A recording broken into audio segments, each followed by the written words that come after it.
یا ایھا الناس، اے انسانو، کلوا مما فی الارض حلالا طیبا، کھاؤ زمین میں سے وہ چیزیں جو کہ حلال ہیں اور پاکیزہ چیزیں ہیں. گندی چیزیں نہ کھاؤ، پاکیزہ اور حلال چیزیں. ولا تتبعوا خطوات الشیطان، اور مت پیروی کرو شیطان کے راستوں کی. شیطان کا راستہ نہیں کہا گیا، راستہ واحد میں جب آئے گا وہ ہدایت کا ہوگا. ہدایت کا ایک ہی راستہ ہے، اہدنا الصراط المستقیم، اے اللہ ہمیں سیدھے راستے پر چلا. ہدایت کے چار راستے نہیں ہو سکتے بھائی. یہ کہنا چاروں ہی حق میں ہیں، یہ چاروں ادھر ہی جا رہے ہیں، حنفی، شافعی، مالکی اور حنبلی اور پانچواں جعفری. ان بزرگوں کو تو ہم مانتے ہیں، انہوں نے یہ فرقے نہیں بنائے، یہ بعد میں امت میں بنائے ہیں. یہ پانچوں ہی حق پہ ہیں. قرآن میں کہیں بھی صراط مستقیم یہ نہیں کہا گیا ایک سے زیادہ راستے ہیں، اس کو واحد سے سیگے سے کہا گیا، اور ہمیشہ گمراہی کے راستوں کو جمع کے سیگے میں کہا گیا.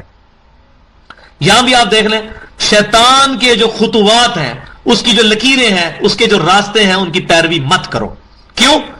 انہ لکم عدو مبین، بے شک وہ تمہارا کھلا دشمن ہے.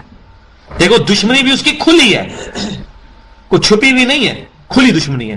لیکن اس میں اللہ نے ہمیں ایک فیور دی ہے کہ شیطان کا کوئی فزیکل ٹینجیبل ہمارے پہ اثر نہیں ہے، کہ کوئی بندہ یہاں سے چلتا ہے کہ جی میں جو ہوں وہ نماز پڑھنے کے لیے مسجد میں جاؤں تو راستے میں شیطان کھڑا ہو جائے اور کہ میں تمہیں مسیت ہی نہیں وڑن دینا. کبھی نہیں ایسا ہوگا، کبھی نہیں ایسا ہوگا. فزیکلی اس کا کوئی اثر نہیں ہوگا. ہاں انٹلیکچوئل ہوگا، دماغی طور پہ وہ کہے گا. تو دماغی طور پہ تو ہمیں مؤذن کی بھی آواز آ رہی ہے، حی علی الصلاح حی علی الفلاح، آ رہی ہے نا. اور کبھی ایسا نہیں ہوگا کہ اذان شروع ہو اور آپ کے پاؤں خود بخود مسجد کی طرف چلنا شروع ہو جائیں، آپ روکنا بھی چاہیں تو نہ روکیں. ایسا بھی نہیں کبھی ہوگا. انا ہدیناہ السبیل اما شاکرا و اما کفورا، ہم نے ہدایت کا راستہ، گمراہی کا راستہ واضح کر دیا. چاہو تو اس کو مانو، چاہو تو اس کو مانو، تمہاری اپنی مرضی ہے. اللہ تعالیٰ فزیکلی کسی کو مجبور نہیں کرے گا، لیکن بتا ضرور دیا کہ شیطان کے جو راستے ہیں ان سے بچو. اور وہ آگے آ رہا ہے، وہ کون سا راستہ ہے؟ انما یأمرکم بالسوء والفحشاء، وہ تو تمہیں اس بات کا حکم دیتا ہے کہ تم کرو برائی، جو الٹا راستہ ہے نا وہ تم اختیار کرو. والفحشاء، اور اس برائی میں بھی سب سے ٹاپ آف دا لسٹ چیز وہ ہے بے حیائی. یہ آیت شاید صحابہ اکرام علیہ رضوان پر اس طرح نہ کھل سکی ہو، ان پر یہ آزمائش نہیں آئی جو آج اس امت میں اس زمانے کے اندر آ چکی ہے. صحابہ اکرام کے زمانے میں تو عورتیں بھی پردہ کرتی تھی، گھروں سے باہر نکلتی نہیں تھی، اور کسی مسجد کے دہانے پر کسی چوک کے اندر 20 فٹ بائی 20 فٹ کا ٹیلی نار کا کوئی بےہودہ پوسٹر بھی نہیں تھا لگا ہوتا. لہذا صحابہ اکرام کی ازمائشیں اور چیزوں میں تو بہت ہوئی، اس معاملے میں ان کی ازمائش نہیں ہوئی اس طرح کی جس طرح ہماری ہے. ایک ازمائش میں وہ ہم سے بہت آگے ہیں کہ ان کو جان کی اور مال کی قربانی دینی پڑی. لیکن جہاں تک آنکھوں کی حفاظت کا اور بے حیائی سے بچنے کا معاملہ ہے، ان کے لیے مواقع ہی کوئی نہیں تھے جو آج ہمارے لیے موجود ہیں، انٹرنیٹ کی شکل میں، موبائل کے فتنے کی شکل میں. اور کوئی چوک اور کوئی چوراہا اور کوئی دکان ایسی نہیں جہاں پر بےہودہ لڑکیوں کی تصویریں نہ لگی ہوں. ان فتنوں سے صحابہ کو تو نہیں گزرنا پڑا نا. اس لیے میں کہہ رہا ہوں یہ آج یہ چیز بالکل کھل کے سامنے آئی ہے کہ شیطان حکم دیتا ہے ہر برائی کا، جو برا کام ہے. اور میں نے یہ پہلے بھی یہاں پر عرض کیا تھا، جب کوئی شخص برائی کے راستے پہ چلتا ہے نا تو تمام راستے اس کے لیے پھر کھلتے چلے جاتے ہیں.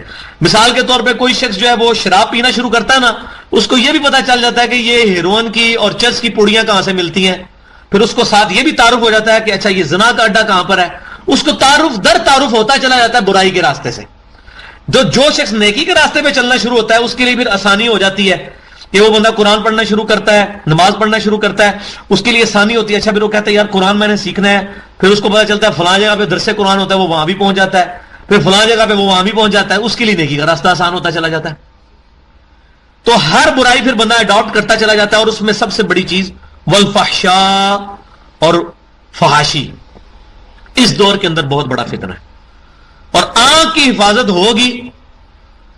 صحیح بخاری کے اندر حدیث موجود ہے کہ آنکھیں بھی زنا کرتی ہیں، دل بھی زنا کرتا ہے، ہاتھ بھی زنا کرتے ہیں، پاؤں بھی زنا کرتے ہیں، اور شرمگاہ اس کی تصدیق کرتی ہے. زنا صرف اس فزیکل پوزیشن تک، وہ تو اس کا کلائمیکس ہے. اس کی ابتدا کیا ہے؟ آنکھ کی خرابی. تو آنکھوں کی حفاظت کا قرآن پاک میں سورۃ النور کے اندر بھی ڈیٹیل سے جا کے آئے گا کہ اے نبی صلی اللہ علیہ وسلم مومن مردوں کو کہو کہ اپنی نگاہیں نیچی رکھیں اور مومن عورتوں کو بھی کہو کہ اپنی نگاہیں نیچی رکھیں. یہ وجہ ہے کہ آج لوگوں کو یہ باتیں سمجھ آ رہی ہیں. غیر مسلم جو مسلمان ہو رہے ہیں ان میں سے 60% عورتیں ہیں جو اسلام قبول کر رہی ہیں, 40% مرد ہیں, کیونکہ عورتوں کو یہ بات سمجھ آ گئی ہے کہ جو اسلام حق دیتا ہے عورت کا, یہ عورت کی بہتری ہے کہ اس کو پردے کے اندر رکھا جائے. اور اس کی بڑی سمپل سی مثال ہے کہ اگر دو عورتیں اکٹھی چل رہی ہیں, ایک نے بےہودہ لباس پہنا ہوا ہے اور ایک نے پورا حجاب کیا ہوا ہے, اپنا چہرہ بھی ڈھانپا ہوا ہے اور برقعے میں ہے, کوئی لفنگا اگر وہاں پہ کھڑا ہے وہ کس عورت کو چھیڑے گا؟ جو بےہودہ لباس میں ہے, کیونکہ اس کے لیے موقع موجود ہے کہ یہ تو خود اس نیت سے نکلی ہے اور نکلتے بھی ہیں عورتیں اس نیت سے گھروں سے. تو یہ بے حیائی اور اس کا سب سے بڑا فتنہ جو ہے وہ عورتیں. تو عورتوں کو تعلیم بھی حاصل کرنی ہے تو ان کو علیحدہ سے, میں عورتوں کی تعلیم کے خلاف نہیں ہوں, لیکن اپنی کیٹیگری کے اندر جو لوگ عورتوں اور مردوں کو برابر سمجھتے ہیں, اتنی عقل ان کو بھی ہے, کبھی کرکٹ کا میچ عورتوں کا مردوں کے ساتھ نہیں کروائیں گے. کبھی ہوا اس طرح کہ فٹ بال کا میچ ایک طرف جو ہے فٹ بال کے عورتیں, ان کو بھی پتا ہے کہ مرد اور عورت برابر نہیں ہے, مانتے تو ہے نا. As far as human dignity is concerned, جو انسانیت کی عزت ہے اس میں مرد اور عورت برابر ہے, لیکن اپنی ڈیوٹیز میں برابر نہیں ہے. مرد کی اپنی ڈیوٹیز ہیں, عورت کی اپنی ڈیوٹیز ہیں.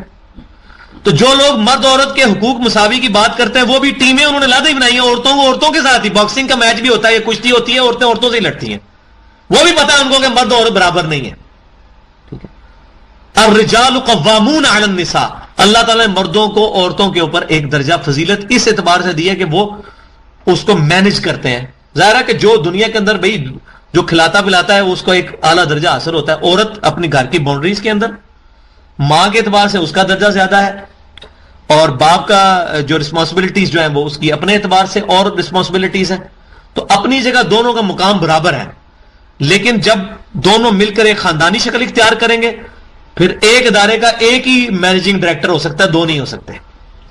کسی ملک کے 2 وزیر اعظم ہوتے ہیں, 2 صدر ہوتے ہیں, نائب صدر ہو سکتا ہے.